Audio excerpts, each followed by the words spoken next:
This was my uncle's cabin that he renovated back in the 90s.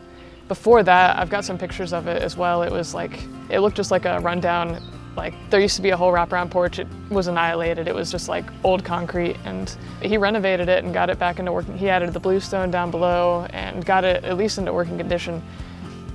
And then after he passed away, it went back into disrepair. And so it was kind of important to my family as far as, it's got a lot of history to it. It's probably built in the 1800s as a way station and then was renovated into a family home at some point and then renovated again. I liked that it had sentimental value and it had a family connection there. Somebody else had looked at it, kind of like saw it as like a tear down type situation.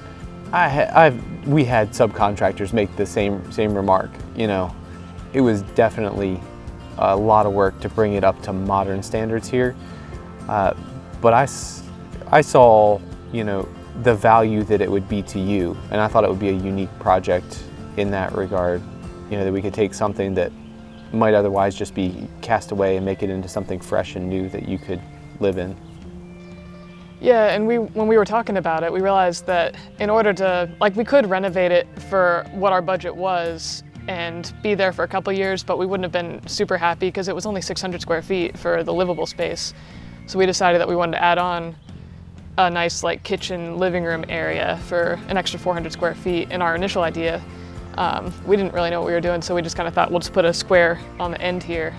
But luckily your designer was lovely, and she was like, I couldn't do that, but I did this instead, and it was 10 times better than anything we could have ever thought of, and we loved from we had no additions to the drawings. That ended up being a really good contribution. The way that layout turned out, I'd say it surprised even me when it was done how it does feel spacious in there. It's still a small house. I mean, it's definitely bigger than the 600 square feet, but I think it's a functional layout as well. Very neat. And there's so much storage now, beside the door, the main door, there's a pantry, there's a linen closet, we've got a master closet, there's just storage everywhere, which is great for being such a small space. Yeah, the one thing that was interesting there's plenty of interesting things from the construction side, but the way that it was designed where the addition wraps around two sides of the original structure, but because we built a new structure that was very level and square, and it met up in two different spots with an original structure that wasn't, when we were kind of setting our benchmark to be able to base the foundation walls and everything, we try to hit a target height for existing floor transition, new to old. And I checked those two sides, and they're a good 1.5 inches different. We're like, okay, well, which one do we pick to match up with? So I think in the end, we ended up kind of splitting the difference and then building the floor up so it kind of feels more like it's all on one level, but there's definitely some interesting differences there that you can only get in an old place like that. Yeah, that's interesting to hear that. I always assumed, I knew it was going to be a hard build. We were always told oh, when they start taking it apart, you're going to find a lot of other things that need to be fixed. I was curious what was going to pop up, but you were able to really make the transition fairly smooth. We don't notice it at all. It feels like a cohesive. Whenever I tell people this is the original exterior wall and this is the other one, they don't know that. I was pretty happy with how it turned out. There's an interesting history in this house. I know you have your photo album. It's cool that you have that. I was really curious. We're pretty much done with excavating, and the excavator went through for one more pass on the dirt just to kind of clean it up and hooked a brick with one of his teeth, and we're like, that's weird. We're expecting this is original soil that we were on. At that point, we were 4 foot below the surface, and we found these bricks. We're like, all right, we got to get these bricks out of here. You can't build on brick. So we started digging them and ended up digging down about 12 foot on that back corner of just we couldn't figure out if was it a cistern? Was it some sort of landfill at one point?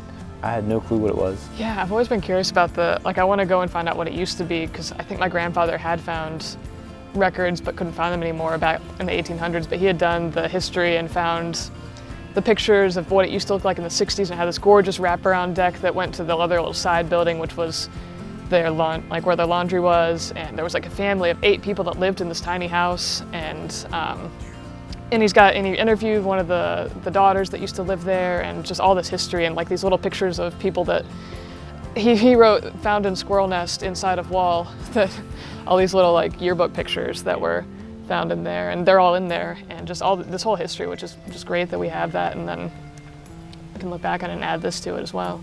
I can't imagine remodeling what was there and you guys living in that space. I know that tiny homes are a thing, but It would have been so cramped with the kitchen there and the living room and just the one bedroom and the bathroom within the kitchen.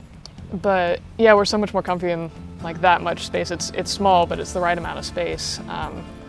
And when we were looking for somebody to remodel, we really wanted to have somebody who understood the importance of it, and that it wasn't just another job, that it was, you know, the whole story of it, and just making it a cohesive piece, essentially, like a house that'll work together, not just like, well, we're gonna fix this, we're gonna fix that. You actually knew that it needed to be a comfortable living space, and that was the most important thing to us, and being able to keep it in the family and revamp it. yeah, I appreciate the connection to places like that. I'm not exactly sure why, but it definitely makes the projects more interesting. It's kind of like it gives everybody a stake in it. You know, it's not just like an investment to be sold off to somebody else. It feels nice to work on projects like that.